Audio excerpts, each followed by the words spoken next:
Last option जो है perpendicular to each other, दो वेक्टर्स को परपेंडिकुलर होना चाहिए, जो डी ऑप्शन है आपका, मींस ऐसे होना चाहिए। तो परपेंडिकुलर में एंगल क्या बन रहा है 90 डिग्री। अस्सलामुअलैकुम, today is our another lecture of first year physics chapter 2 और आज हम मल्टीपल चॉइस क्वेश्चंस देखेंगे चैप्टर 2 के।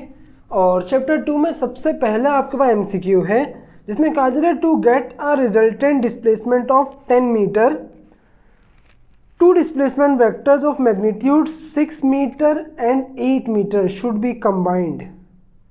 आपको क्या करना है, रिजल्टेंट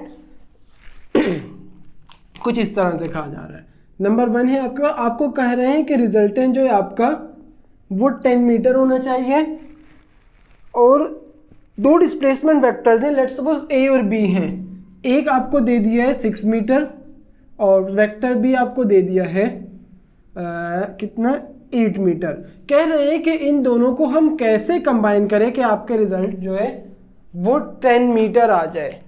तो आपके पास इसके लिए फॉर्मूला कौन सा होता है, हमने कोसाइन लॉ देखा था। कोसाइन लॉ कहता है कि रिजल्टेंट बराबर होता है under root A square plus B square plus 2ab cos theta. हम क्या करेंगे, रिजल्टेंट की जगह पर 10 रखते हैं, ए की जगह 6 और बी की जगह पर 8 रखते हैं। तो आपके पास आ जाएगा 10 equals to under root A means 6 का स्क्वायर प्लस बी मीन्स 8 का square plus 2 into A and B. A आपके पास 6 और B 8 and then cos theta.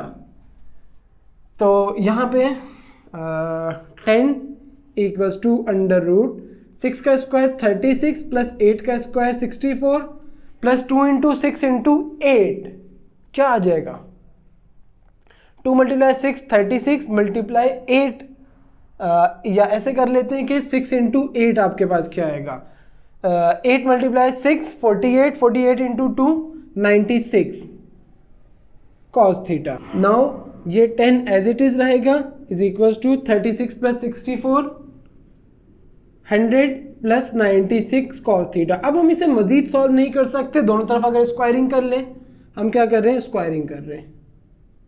तो इधर 10 का square equals to under root 100 plus 96 cos theta का होल स्क्वायर। आपके पास क्या होगा, इस स्क्वायर से रूट कैंसिल और इधर 10 का स्क्वायर ले लेंगे हम। तो 10 का square 100 equals to 100 plus 96 cos theta. ये 100 प्लस के इधर आके माइनस का हो जाएगा, 100 minus 100 equals to 96 cos theta. 100 minus 100 0 equals to 96 cos theta. 96 multiply हो रहा है, इधर आके डिवाइड हो जाएगा, 0 divided by 96 equals to cos theta. 0 divide by 96 0 हो जाएगा, mean 0 equals to cos theta और कॉस थीटा इक्वल्स टू 0 आया। हमें थीटा निकालना है, तो कॉस इधर प्लस में है, इस तरफ आएंगे लाएंगे कॉस इनवर्स हो जाएगा, theta equals to cos inverse 0। Cos की वैल्यू 0 कब होती है, कॉस 0 1 होता है और कॉस 90 आपके पास 0 हो जाता है। तो थीटा आपने इसे कैलकुलेटर से करना है, शिफ्ट दबा के कॉस दबाएंगे तो कॉस इनवर्स आ जाएगा, आगे आप ब्रैकेट में 0 रखें, आपका रिजल्ट आ जाएगा theta equals to 90 degree. Means आपके पास क्या हो रहा है, आपको ऑप्शंस दिए हुए कि दोनों वेक्टर्स को पैरेलल होना चाहिए, पैरेलल होंगे तो थीटा तो 0 हो जाएगा, मीन्स एक गलत है। दूसरा anti parallel, anti parallel means एक वेक्टर ऐसे तो दूसरा उसके ऐसे हो, तो ये तो 180 डिग्री बन रहा है, ये भी गलत है। थर्ड आपका है at an angle of 45 degree, वो भी गलत है। इसका मतलब लास्ट ऑप्शन जो है परपेंडिकुलर टू ईच अदर, दो वेक्टर्स को परपेंडिकुलर होना चाहिए, जो डी ऑप्शन है आपका, मीन्स ऐसे होना चाहिए। तो परपेंडिकुलर में एंगल क्या बन रहा है 90 डिग्री। इसका मतलब जो फर्स्ट एमसीक्यू है उसमें आपके पास डी ऑप्शन सही है। Now we have MCQ number 2 और एमसीक्यू नंबर 2 में आपको कहा जा रहा है the velocity of a particle at an instant is 10 metre per second. Body move कर रही थी किसी ना किसी टाइम पर, उसकी वेलोसिटी हो गई, लेट्स सपोज यहाँ पे उसकी वेलोसिटी हुई 10 metre per second, sorry V F नहीं वी, कह रहे हैं एंड आफ्टर 5 सेकेंड, और यहां से 5 सेकेंड बाद the velocity of particle is 20 metre per second. Means यहां से बॉडी आगे गई तो उसकी वेलोसिटी हो गई 20 मीटर पर सेकेंड, और यहाँ से यहाँ तक आने में जो टाइम लगा उसे वो है 5 सेकेंड। ये बॉडी को टाइम लगा है। कह रहे हैं the velocity 3 second before in metre per second, यानी कि यहाँ से हमें 5 सेकेंड बाद की वेलोसिटी पता लगी है। कह रहे हैं कि यहाँ से 3 सेकेंड पहले उसकी क्या वेलोसिटी होगी वो बतानी है। तो लेट्स सपोज यहाँ से 3 सेकेंड पहले बॉडी यहाँ पर थी, तो यहाँ से लेके यहाँ तक आने में जो टाइम लगा वो 3 सेकेंड है। हम क्या करते हैं, लेट्स सपोज इसको इंटरवल्स में ब्रेक करते हैं। 5 सेकेंड है, इसे एक एक सेकेंड में अगर ब्रेक कर दें कुछ ऐसे 1 2 3 4 और 5, हर इधर से यहाँ तक आने में 1 सेकेंड लगेगा, यहाँ से यहाँ तक, यहाँ से यहाँ तक, इस तरह से कितने हो जाएंगे 5 सेकेंड हो जाएंगे। तो हम क्या करते हैं कि वेलोसिटी बढ़ रही है, 10 से 20 हो गई। किस तरह से वेलोसिटी बढ़े कि यहाँ से आगे आते आते कॉन्स्टेंटली वो 20 हो जाए। क्या कर सकते हैं, वेलोसिटी कितनी बढ़ी है 10 metre per second velocity increase हुई है, यहाँ 10 थी यहाँ 20 होगी, इसका मतलब 10 बढ़ी है। अगर आप मेरे को मैं बोलूँ कि आप 10 रुपये उसे 5 हिस्सों में तोड़ दें, 2 रुपये हो जाएंगे सबके। तो इसी तरह वेलोसिटी कैसे बढ़ रही है, यहाँ 10 कितनी है 10, तो यहाँ पर 12 मीटर पर सेकेंड हो जाएगी, यहाँ पर 14 16 18 और 20 मीटर पर सेकेंड भी आएगा, वो जगह नहीं है इसलिए नहीं लिख रहे। हमने क्या किया, 2 मीटर पर सेकेंड से वेलोसिटी को इंक्रीज किया, तो हम वेलोसिटी को कम करके पीछे वाली वेलोसिटी भी तो बता सकते। हमने 3 सेकेंड पीछे जाना है तो इसके 3 इंटरवल्स बनाए हमने, 1 सेकेंड 1 सेकेंड 1 सेकेंड। यहाँ आगे वेलोसिटी बढ़ रही है, बैकवर्ड जाने पर वेलोसिटी कम होगी। जैसे यहाँ से अगर मैं आपको बोलूँ पीछे जाना शुरू करें 20 18 16 14 12 10, तो यहाँ क्या आ जाएगा 8 6 4। यहाँ पर वेलोसिटी आ गई 8 metre per second, 4 metre per second, sorry 6 metre per second, और यहाँ पर 4 मीटर पर सेकेंड। तो जब वेलोसिटी 10 मीटर पर सेकेंड थी उससे 3 सेकेंड पहले वेलोसिटी क्या है, यहाँ पर क्या आ रही है 4 metre per second. 4 metre per second सही आंसर है। अच्छा, अब अगर आपको ये मेथड नहीं समझ आ रहा, सपोज कर ले हम क्या करते हैं, इस पॉइंट को हम बोल लेते हैं पॉइंट सी, ये आ गया हमारा पॉइंट बी, और ये आ गया हमारा पॉइंट ए। हम उल्टा नाम दे रहे हैं, ए बी और सी। इसमें कोई लॉजिक नहीं है, ऐसे ही मैंने दे दिया है। हम सिर्फ बी और ए पॉइंट को देख रहे हैं, बॉडी बी से पॉइंट ए की तरफ जा रही है। अगर मैं कहता हूँ यहाँ से यहाँ तक आने में हमें एक्सेलरेशन निकालनी है, तो फॉर्मूला क्या लग जाएगा, a is equal to v f minus v i divided by t. B से ए जा रहे हैं, final velocity 20, initial velocity 10, 20 minus 10 divided by time क्या लगा यहाँ से यहाँ तक आने में 5 सेकेंड, 5 कर लेते हैं। 20 माइनस 10 आ जाएगा divided by 5 means 2 metre per second square acceleration आई है अभी। अब हम क्या करते हैं, पहले हमने यहां से यहां तक देखा था, अब हम सी से बी तक देखते हैं। अब ये वाली सारी गई, बस हम यहां देख रहे हैं। बॉडी पॉइंट सी से बी पर आ रही है और आपको क्या निकालना है, यहां वाली वेलोसिटी निकालनी है। तो आपको यही फॉर्मूला अगर हम यूज करें, a is equal to v f minus v i divided by t, t divide में इधर आके मल्टीप्लाई हो जाएगा, a t is equal to v f minus v i minus का इधर आके प्लस का हो जाएगा, v i plus a t is equal to v f, और ए टी प्लस का इधर आके माइनस का हो जाएगा, we f minus A T.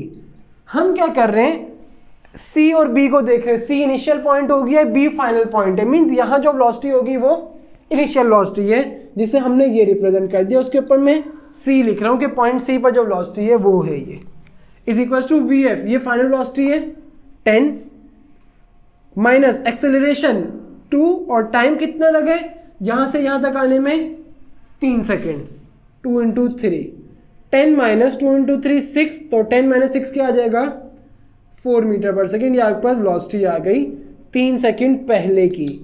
तो आप देखें जो आंसर यहाँ आ रहा है वही तो यहाँ आया था, हमने पहले ही निकाल दिया। तो आपको जो तरीका आसान लगे, फॉर्मूले से करना है फॉर्मूले से करें, डायरेक्टली करना है डायरेक्टली करें, जो आपके लिए आसान हो। आपने, मैं बार बार बोलता हूँ, आपकी मर्जी, आपको जो दिल करता है आप कर सकते हो, लेकिन आपका आंसर सही होना चाहिए। ऐसा नहीं हो खाली पेपर छोड़ के आ गए, कह रहे हैं कि सर ने बोला था जो दिल करना है करो, चलो खाली पेपर छोड़ देते हैं। अच्छा, तो इसका आपके पास आंसर हो जाएगा ऑप्शन बी, राइट आंसर है इसका। देन थर्ड वन है, a ball is thrown upward with a velocity of 100 metre per second, it will reach ground after. एक बॉल को अपवर्ड थ्रो किया गया है 100 मीटर पर सेकेंड से, वो कितनी देर में नीचे आ जाएगी? आसान सा है, तो कितनी देर में आ जानी चाहिए है हम ये भी देखते हैं। आपको क्या कहा जा रहा है, ये आपका नंबर 3 है। एक लेट्स सपोज ये सरफेस है, यहां से एक बॉडी को ऊपर की, एक बॉल ले लेते हैं, बॉल को ऊपर की तरफ फेंका गया है, किस वेलोसिटी से? इनिशियल वेलोसिटी होगी जो भी वेलोसिटी है, वो क्या दे दी है 100 मीटर पर सेकंड से बॉल को ऊपर फेंका है। लेट्स सपोज बॉल ऐसे ऊपर गई गई गई गई, यहाँ पे मैक्सिमम गई और फिर वापसी नीचे आ गई, तो जहाँ मैक्सिमम हाइट आती है वहाँ हमें पता है कि वेलोसिटी 0 हो जाती है। ऐसे ही ना, हम ये बार बार पढ़ते हुए आ रहे हैं। देखें क्या होता है, एक बॉल है जिसको या मार कर लेते हैं, हमने इसको ऊपर उछाला, जब ये जा रहे हैं ना यहाँ पे इसकी वेलोसिटी 0 है, सॉरी मैक्सिमम है, ऊपर गया वेलोसिटी कम हुई हुई हुई मैक्सिमम हाइट पे आया 0 हो गई, अब वापसी बढ़ना शुरू होगी, तो final velocity 0, initial velocity 100 metre per second. और हमें क्या बोले जा रहे हैं, कितना टाइम लगेगा बॉल को ऊपर जाके वापसी नीचे आने में। तो लेट्स सपोज बॉल को सिर्फ ऊपर जाने में जो टाइम लग रहा है वो टाइम है t, उसे हमने टाइम t बोल दिया। टाइम जो बॉडी को ऊपर जाने में लग रहा है सिर्फ वो t है। आपको पता है फॉर्मूला क्या है आपके पास, a = vf - vi divided by t। अगर मैं क्या करूं, t डिवाइड में इधर आके मल्टीप्लाई हो जाएगा, at = vf - vi, अब a मल्टीप्लाई हो रहा है वो इधर आके डिवाइड हो जाएगा, t = vf - vi divided by a। अब क्या करते हैं, vf क्या है 0 माइनस vi क्या है 100, एक्सेलरेशन क्या होनी चाहिए? तो आपको पता है जब भी हम हवा में मूव करते हैं एक्सेलरेशन बराबर हो जाती है ग्रेविटेशनल एक्सेलरेशन के, और क्योंकि बॉडी ऊपर जा रही है तो हम क्या लेंगे -9.8 मीटर पर सेकेंड स्क्वायर। तो यहाँ a की जगह क्या आ जाएगा -9.8। तो लेट्स सपोज इसे हम कंप्लीट 10 ही ले लेते हैं, या 9.8 जो मर्जी ले लें, 9.8 ले लेते हैं। आपका आंसर देख लेते हैं क्या आ रहा है। अगर हाँ इन्होंने 10 ली हुई है, 10 ले देंगे, माइनस का 10, इसे हम 10 कर रहे हैं, तो क्या हो जाएगा 0 तो 0 है, 0 हट जाएगा, आ जाएगा -100 डिवाइडेड बाय -10, माइनस से माइनस कैंसिल हो जाएगा, मार्कर भी गिर गया, मार्कर डर गया हमारे सॉल्व करने से। 100 डिवाइडेड बाय 10, तो 10 × 1 और 10 × 10 100, टाइम आपके पास आ गया 10 सेकेंड। लेकिन ये सही आंसर नहीं आया है अभी, ये तो वो टाइम है जो बॉडी को ऊपर जाने में लगा है। अगर बॉडी को जितना टाइम ऊपर जाने में लगता है उतना ही टाइम बॉडी को नीचे आने में भी लगता है। इसका मतलब 10 सेकेंड अगर बॉडी को ऊपर जाने में लगे तो 10 सेकेंड नीचे आने में भी लगेंगे, तो जो टोटल टाइम आएगा आपके पास वो क्या हो जाएगा, इसका डबल होगा, तो हम 2 से मल्टीप्लाई कर देते हैं। एक टाइम ऊपर जाने में लग रहा है, आप ऐसे भी बोल सकते हैं ये टाइम जो ऊपर जाने में लगा, ये वाला टाइम जो नीचे आने में लगा, और दोनों टाइम सेम है, इक्वल वैल्यू है, तो 10 + 10 20 सेकेंड आपके पास राइट आंसर आ जाएगा।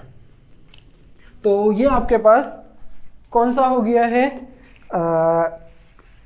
MCQ नंबर 3 में इसका भी पार्ट जो ऑप्शन बी है वो सही है। नाउ फोर्थ में कहा जा रहा है 2 projectiles are fired from the same gun with the same speed at an angle of 60 degree and 30 degree. ये मैं आपको वैसे बता चुका हूँ, लेकिन इसको करते हैं, बहुत अच्छा MCQ है, बहुत आसान MCQ है। हमने रेंज देखी थी डिफरेंट एंगल्स पे, ये last lecture he I think या सेकंड लास्ट है, जिसमें हमने क्या कहा था, लेट सपोज एक फुटबॉलर है जो फुटबॉल को किक करता है कुछ ऐसे, और यहाँ पे जो इसका वेलोसिटी का एंगल बन रहा था वो था 30 डिग्री, और वेलोसिटी है v0। इस फुटबॉल ने जो horizontal distance means range cover की है वो ये रही r। हम सेम वेलोसिटी से फुटबॉल को फेंकें लेकिन एंगल चेंज कर दें तो वो कैसे आना चाहिए। हम क्या करते हैं, आपके पास दो डिफरेंट एंगल्स पे सेम रेंज आ सकती है, भले आप वेलोसिटी भी सेम रख लें इनिशियल। दूसरा लेट्स सपोज यहाँ 30 था, तो दूसरा कैसे आएगा, 90 में से हम 30 को माइनस कर दें तो क्या आंसर आ जाएगा 60 डिग्री। इसका मतलब अगर मैं इसको 60 डिग्री से फेंकता हूं तो भी ये सेम इसी जगह आके गिरेगा जहां पहले वाला प्रोजेक्टाइल आके गिरा है। इवन के वेलोसिटी को भी हम सेम वी नॉट रख रहे हैं। यहाँ पे एंगल 60 डिग्री है, यहाँ 30 था। हम दो एंगल सेम रेंज के लिए कैसे निकालते हैं, एक एंगल को 90 में से माइनस कर दें। तो पहला एंगल क्या था 30 डिग्री, दूसरा क्या है 60 डिग्री, और इन दोनों एंगल्स पे रेंज क्या है सेम है। तो आपके पास एमसीक्यू भी तो यही कहा जा रहा है, कह रहे हैं 2 प्रोजेक्टाइल्स आर फायर्ड, 2 प्रोजेक्टाइल्स को फेंका गया है या फायर किया गया है from the same point, same point है, with the same speed, we not same speed है, at an angle of 30 degree and 60 degree respectively, which one of the following is true. कौन सी स्टेटमेंट ट्रू होनी चाहिए। First statement है the range will be same, range same है। अच्छा, second है there maximum height will be same, possible नहीं है, हाइट से डिफरेंट है। थर्ड है the landing velocity will be same, नहीं पॉसिबल नहीं है, गलत है। अच्छा, their time of flight will be same, नहीं, ये बॉडी ने कम टाइम रही है हवा में, ये ज़्यादा टाइम हवा में रही है। तो आपका इसका ऑप्शन ए जो है कि रेंज सेम होगी वो सही ऑप्शन है, ऑप्शन नंबर ए। ये आपके पास 4 भी हो गया। अब चलते हैं 5 की तरफ। नंबर 5 में कहा जा रहा है the ratio of numerical values of average velocity and average speed of a body is always. कह रहे हैं कि हम क्या करते हैं, average velocity divided by average speed, ratio मतलब इनको डिवाइड करना करते हैं, तो हमारा आंसर क्या आएगा, क्या वो इक्वल्स टू 1 आएगा, या वो ग्रेटर देन 1 आएगा, या वो लेस देन 1 आएगा, या वो मेरे ख्याल से फोर्थ ऑप्शन क्या है, हाँ, या तो 1 आएगा या 1 से ज़्यादा या इक्वल्स टू 1 हो सकता है। इसका मतलब होता है इक्वल्स टू ग्रेटर देन। एक है कि लेस देन इक्वल्स टू, यानी 1 आए या 1 से कम आ जाए, और एक है कि सिर्फ 1 से कम आए। 4 ऑप्शन हैं आपके पास। क्या क्या है, एक बार इन दोनों का रेशो लें तो 1 आंसर आ जाए, या फिर 1 से ज़्यादा आ जाए या 1 ही आए, या 1 से कम आ जाए या 1 आए, या 1 से हमेशा कम आए। चारों में से कौन सा ऑप्शन सही है, बहुत आसान न्यूमेरिकल है। लेट्स सपोज एक बॉडी पॉइंट ए से पॉइंट बी पर जाती है। अगर वेलोसिटी लेते हैं हम तो उसे स्ट्रेट लाइन में मूव करना होगा। मीन्स डिस्प्लेसमेंट, वेलोसिटी क्या होती थी, डिस्प्लेसमेंट अपॉन टाइम, उसे स्ट्रेट लाइन में मूव करना पड़ेगा। अब क्या करते हैं, एक बार कुछ ऐसे बॉडी जाके यहां आती है, यहां पर जो स्पीड वेलोसिटी होगी उसे हम वेलोसिटी नहीं बोलेंगे बल्कि वो स्पीड होगी, क्योंकि लगातार क्या हो रहा है, डायरेक्शन चेंज हो रही है। और हम क्या बोल रहे हैं कि दोनों को ए से बी तक आने में सेम टाइम लगा है। लेट्स सपोज यहां भी इसको 10 सेकंड लगे थे, यहां भी इसको 10 सेकंड लगे थे। अच्छा, तीसरा केस कि बॉडी अगेन स्ट्रेट लाइन में आ रही है, तो ये वेलोसिटी भी होती है और स्पीड भी होती है। पहले ये केस देख लेते फिर दूसरे पे चलेंगे। इसको भी 10 सेकंड लगे, इसको भी 10 सेकंड लगे। इसका जो डिस्प्लेसमेंट कवर हुआ है वेलोसिटी वाले केस में वो कम है एज कंपेयर टू जो यहाँ डिस्टेंस कवर हुआ है। इसका मतलब क्या है कि जो स्पीड है, या यूं समझे कि डिस्प्लेसमेंट जो है वो कम कवर हुआ है, एरो से शो कर रहे हैं, और डिस्टेंस जो है वो ज्यादा कवर हुआ है। दोनों को टाइम तो सेम लगा है, तो क्या होगा, वेलोसिटी ज्यादा होनी चाहिए या स्पीड। देखिए, अगर मैं वेलोसिटी की बात करता हूं, क्या हो जाएगी, डिस्प्लेसमेंट डिवाइडेड बाय टाइम, और स्पीड की बात करता हूं तो वो हो जाएगी डिस्टेंस डिवाइडेड बाय टाइम। मैं इन दोनों को डिवाइड कर देता हूं, सही है। अच्छा, इनके कुछ लेट सपोज वैल्यूज ले लेते हैं और आसानी हो जाएगी। ये जो डिस्टेंस डिस्प्लेसमेंट कवर हुआ है वो है 10 मीटर, और ये जो डिस्टेंस कवर हुआ है उसे हम 20 मीटर बोल रहे हैं, क्योंकि ऑब्वियस दिख रहा है ना, डिस्टेंस ज़्यादा है डिस्प्लेसमेंट से। इसको 20 बोल दिया, इसे 10 बोल दिया। हमने टाइम भी ले लिया है, 10 ये भी कर लेते हैं। तो वेलोसिटी क्या आ जाएगी, एस क्या है, 10 डिवाइडेड बाई 10 इक्वल्स टू 1, और ये क्या है 20 डिवाइडेड बाई 10, डिस्टेंस 20 और टाइम 10, तो ये क्या आ गया, सॉरी 2। अब क्या करते हैं, वेलोसिटी और स्पीड का रेशो लेते हैं, ये वेलोसिटी है और ये स्पीड है, ये आ गई वेलोसिटी डिवाइडेड बाय स्पीड, तो वेलोसिटी की वैल्यू क्या है 1 और स्पीड की वैल्यू 2, तो रिजल्ट क्या आ जाएगा 1/2 तो 0.5 होता है, इसका मतलब आंसर क्या आ रहा है 1 से कम आ रहा है। मीन्स आपकी जो ये वाली स्टेटमेंट है वो तो गलत हो गई है, लग रहा ये है कि ये वाली स्टेटमेंट सही है, 1 से कम आंसर आया, लेकिन दोनों ही आंसर ये वाले सही नहीं है अभी। अच्छा देखते हैं, अच्छा कम लेस आई है, इसका मतलब ये वाला ऑप्शन भी गलत है, ये तो कन्फर्मली गलत हो गया, इसमें से कोई एक सही है। अब सेकंड केस आपके पास क्या आता है कि let suppose body point A से पॉइंट बी पर गई और वेलोसिटी में भी स्ट्रेट लाइन में मूव कर रही थी, स्पीड वाले केस में भी स्ट्रेट लाइन में मूव कर रही है। हमने देखा था ना कि डिस्टेंस और डिस्प्लेसमेंट इक्वल हो सकते हैं, इस केस में क्या हुआ कि जो डिस्प्लेसमेंट है वही डिस्टेंस है, सेम टाइम लग रहा है, लेट सपोज अगेन 10 सेकेंड लग रहे हैं, डिस्टेंस और डिस्प्लेसमेंट है वो भी 10 मीटर है, तो वेलोसिटी क्या हो जाएगी s/t, जो क्या होगी 10/10 इक्वल टू 1। स्पीड क्या हो जाएगी डिस्टेंस अपॉन टाइम, ये भी 10/10, ये भी 1 आ गया। तो वेलोसिटी और स्पीड में अगर रेशियो ले लें, ये रहा वेलोसिटी और ये रहा स्पीड, 1/1, आंसर क्या आएगा स्टिल 1।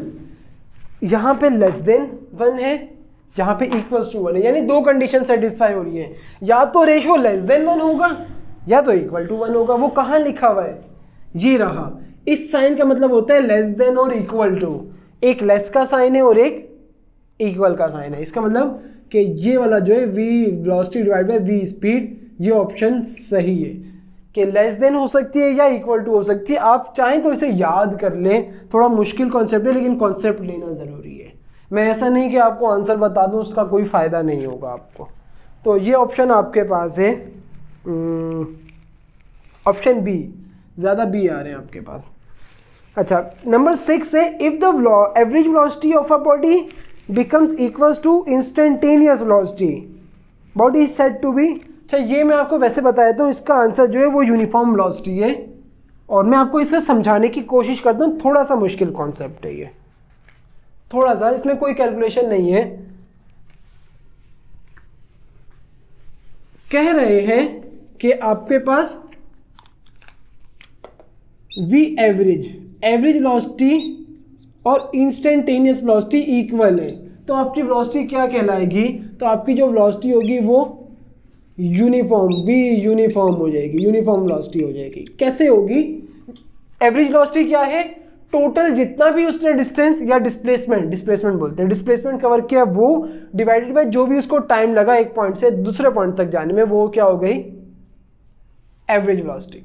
अच्छा इंस्टेंटेनियस वेलोसिटी क्या है, लेट्स सपोज एक बॉडी यहाँ से यहाँ जा रही थी, बीच में उसकी वेलोसिटी लगातार चेंज हो रही है, हमने कहा कि यहाँ पे उसकी वेलोसिटी क्या है, इस इंटरवल में उसकी वेलोसिटी क्या है, this is called instantaneous velocity. के इतने छोटे से टाइम में वेलोसिटी में क्या चेंज आ रहा है, उसे हम के आपके पास जो डेल्टा टी है वो टेंड्स टू 0 हो जाए, ऑलमोस्ट इक्वल हो, उसे हम एवरेज वेलोसिटी बोलते हैं, सॉरी इंस्टेंटेनियस वेलोसिटी।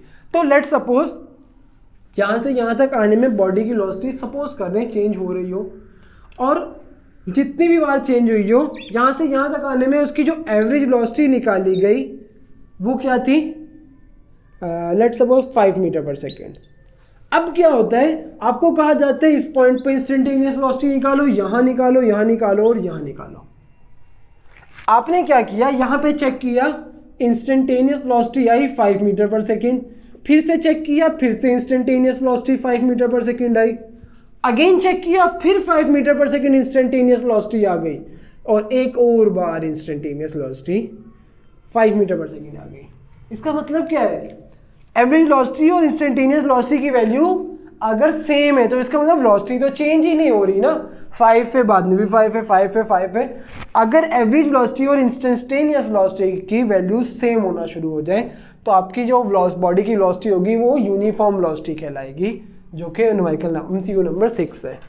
अच्छा 7 में कहा जा रहा है at the top of a trajectory of projectile the velocity sorry the acceleration is, सही है, बहुत आसान सा है ये भी।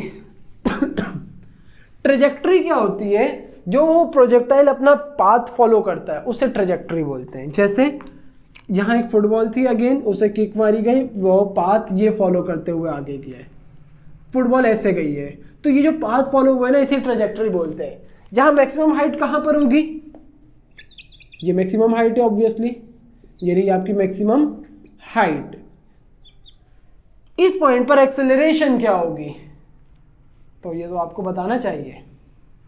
जो एक्सेलरेशन है वो बराबर होगी ग्रेविटेशनल एक्सेलरेशन के। ऑब्वियसली जब बॉडी हवा में होती है तो उसकी एक्सेलरेशन चेंज नहीं होती, वो ग्रेविटेशनल एक्सेलरेशन ही रहती है। आपसे यहाँ ग्रेविटी एक्सेलरेशन पूछी जाए, यहाँ कहीं भी पूछी जाए, हवा में एक्सेलरेशन जी ही होगी, gravitational acceleration 9.8 metre per second, जो कि option number I think D है, फिर भी देख लेते हैं जी, ऑप्शन नंबर डी है।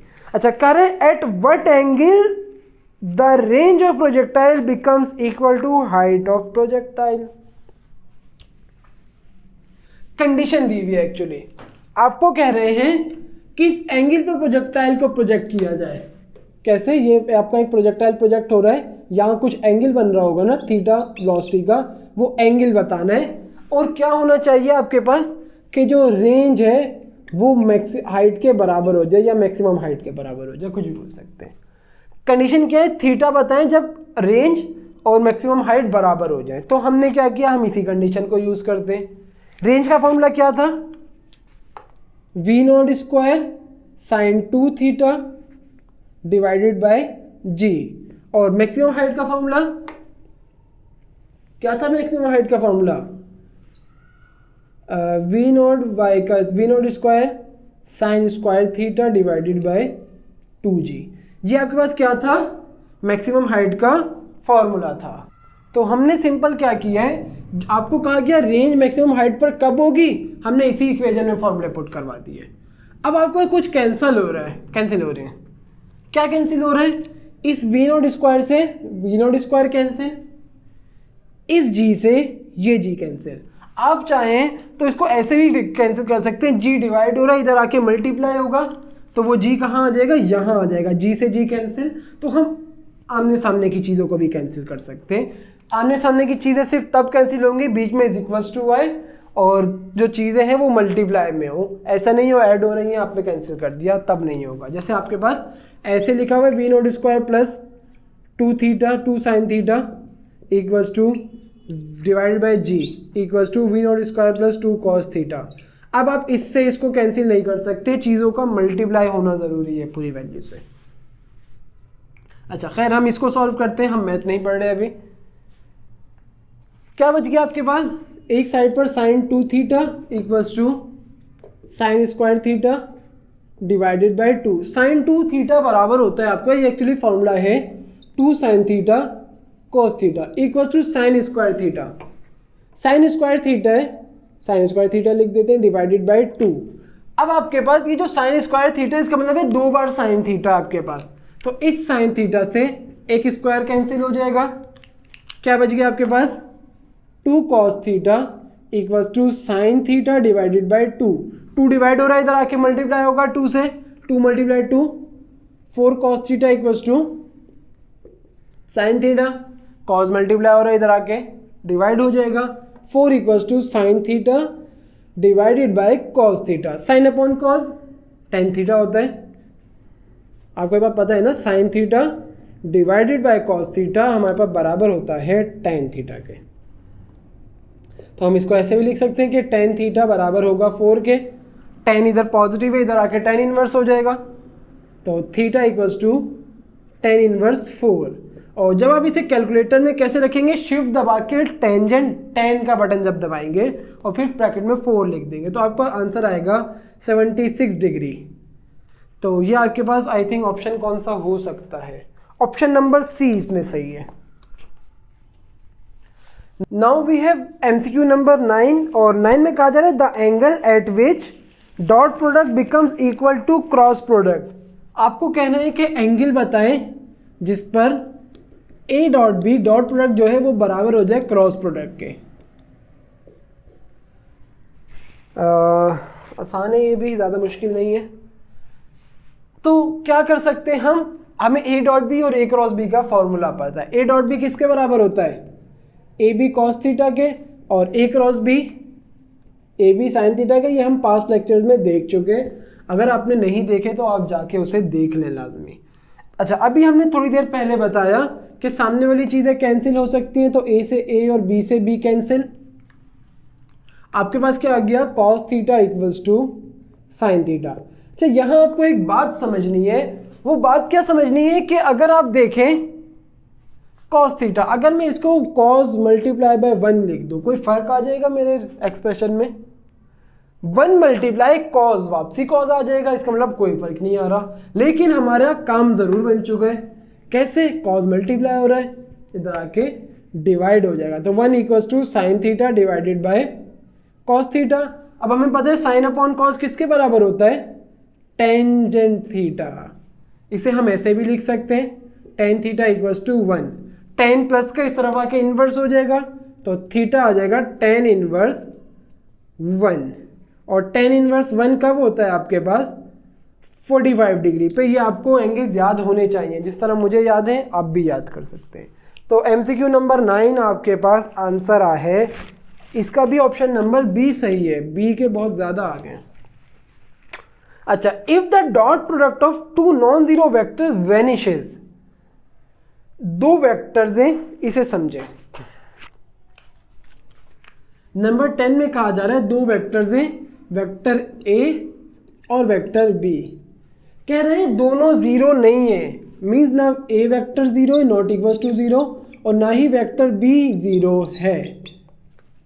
लेकिन जब हमने ए डॉट बी किया है तो ये जीरो हो गया है, आपको एंगल बताना है। तो हम क्या करेंगे, इसी को लेकर सॉल्व करेंगे। A dot B equals to zero है, ए डॉट बी तो ए बी कॉस थीटा के बराबर होता है, अभी अभी हमने देखा है, ये रहा A dot B A B cos theta होता है।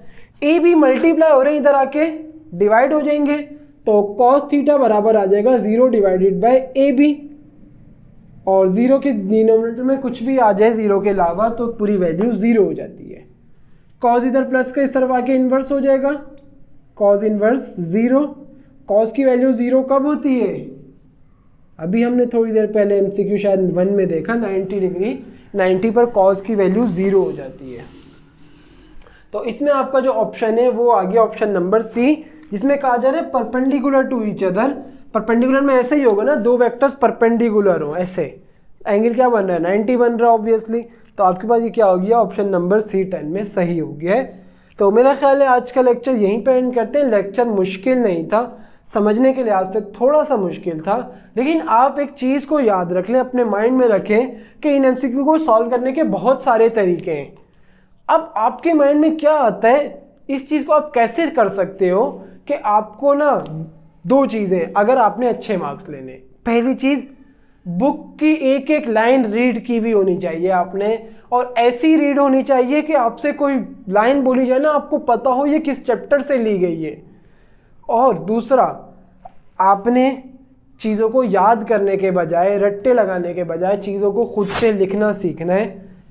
देखिए मैं भी यही करता था, तो मैं आपको भी यही सजेशंस दूंगा। और मेरा फर्स्ट ईयर फिजिक्स था, उसके अंदर मेरे 93 या 95 मार्क्स थे, तो आपने उससे ज़्यादा लेने हैं। तो ये तो आज का लेक्चर ख़त्म करते हैं। अल्लाह हाफिज़।